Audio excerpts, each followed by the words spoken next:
Terus penabuh Sanggar Bima do mati no. Mati. Lah iya no. Wis saiki pikiren. Wong Sanggar Bima wong 26 mati 21 ngono ki wis. Alah. Karek wong pira? Ya karek wong 5 kuwi. 5 wong nyuling. Sing meking dhewe wis mati neh. Alah. Wis. Jan ngenes tenan. Mula ya aku ya nangisi karo anak-anakku kabeh iki Sanggar Nurasa mbok menawa aku cek payu metruk ya ewang-ewang ana aku cah siap nggih. Nah, alhamdulillah. Ya iki sak bagian iki ya para dalang-dalang. Iki ya sesuatu nang ngisi. Ngono terus iya. Iki nyeng buyung lan aku melu ndedonga Kang Gareng. Iki panjenengane Mas Mahendra Dito sampurna kepareng ya kuwi gelar wayang meneh pendak sebulan sepisan ora ketang mung daring iki bakal dienengake terus ya kok bakal ya mung nglipat streaming ngene iki dadi ya aja jagake penonton lan meneh wayang ora butuh penonton terus jane iya nek saiki nek biyen ya pancen dibutuhake wong duwe gawe iki gembirane ngati senenge ngati nek sing nonton kuwi akeh ngono nek saiki ora perlu akeh kok ditonton streaming ditonton nek nggon HP nek duwe meneh iki mesti kok ngentahi to kok apa yo kabeh wong kuwi duwe HP wis duwe HP jadul cilik-cilik iki apa kena kaya HP ku kuwi lho ora kena nggo nyetel ngene iki ora iso ngono ah ya sekarepmu kok kandhane senengamu kok ngajal pokoke dedonga ya Kang Gareng heeh ya oh sapa meneh sing ditimbali sowan menyang taman mene kene lumantar pinjare Mas Dito monggo kita sengkuyung bareng-bareng heeh nadyan to situasi kaya ngene awake dhewe engko ya kanggo kawicaksanan kepiye kawicaksanane sing asta pemerintahan ya aja banget le apa ya teksele wedi aja wedi karo corona nah terus wedi karo Gusti Allah ngono ya iya kuwi wedi setengah mati wulah nek ora wong lara nek mudar ya ngopo to wis kaya aku ngene iki Kang Gareng tenan aku wis siap lara aku ya gelem mati aku ya siap bapak umurku iki ya wis 73 arep ngopo ora aku teku ngene ngarep kelir iki wis suwe jane ngono aku iki wis bosen tenan aku mayang ki bosen nek ora mayang ora mangan lha ya kira apa to kuwi ngono ya iya Kang Gareng wis pokoke ayo dihati-hati bareng-bareng lelakon iki digarap bisa apik-apike Kang Gareng heeh rampung jam piro santai lakon santai lakon heeh lakon iki dawa ya ben to malah kepiye iki kok rasa kepiye kemantung ning niat anggere niat iki garap wayang ben dadi becik tenan Kang Gareng iki pancen panjenengane Mas Dito ngersake Baratayuda ngantek-entek Baratayuda Jaya binangun sirnane angkara murka kejaba kuwi angkara ben ilang wong sing murka kuwi ben do sadar leren ada penyakit ki ndang ilang ngono lho ndak marahi ngribeti karo umat ngono ya iya ya yo Kang Gareng iki ngaturake lelagon ngaturke penuwun ing para tamu ya kepareng rawuh minangka sesulih saka pepundhenku Bapak Yudha Margana oh biyen tau wayangan ya iya ning Almabar biyen waduh iya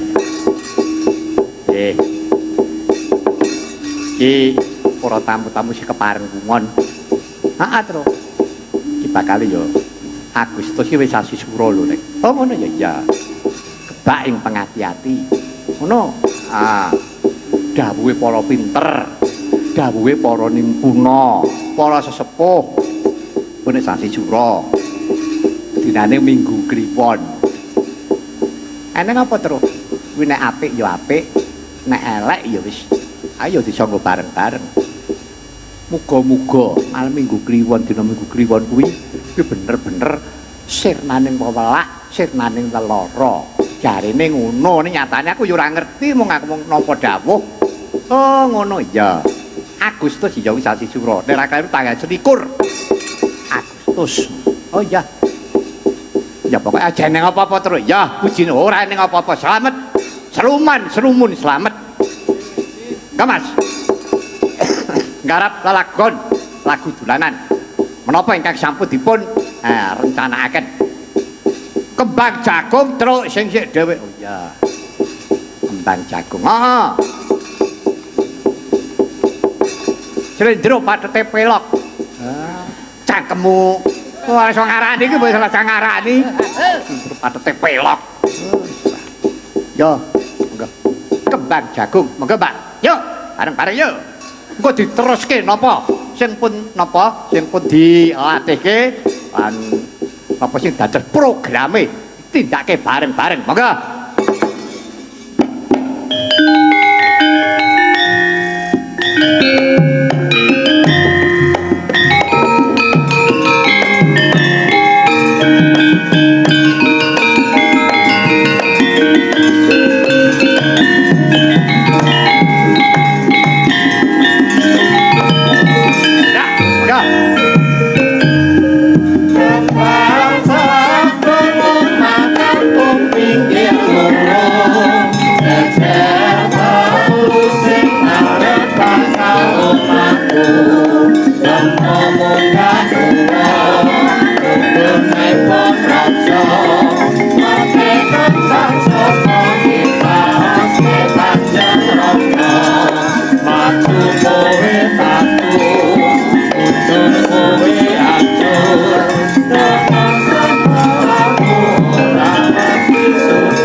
Selamat. Wah, ya. Kembang jagung. Iki lagu lawas dianyarke. Ning jane iki nek aku ngarani barang gampang dingel-ngel. Tegal pengen komet kok temu ngomong. Lah iya to. Kembang jagung omah kampung pinggir durung birak ning ngono. Heeh, lah saiki kembang jagung. Barang gampang dingel-ngel. Ah, bogong wis ora garapan iki jenenge garap, ngono. Mula aku iki sinawas rampung. Piye to? Walah, rampung nek kaya aku ki arep kepiye to? Aku wis ketinggalan jaman, ngono. Ya aku ki sak mung ngrungokke karo ya mung saran-saran karo Maido. karo nyatut. Rupamu kaya ember. Ya. Kok Mas dilajengke napa programe Mas? Monggo. Napa Pak Beno niki, Pak? Hah? Oh, janger. Wah. Iki janger. Ya iso. Sing ngomong sapa? Oh. Ora iso nek bengok. Aku ki menikmati ngono. Oh, lah nek ngono ora apa-apa. Ayo. Janger ya. Monggo. Gayam Bali-Bali iki. Ya, monggo.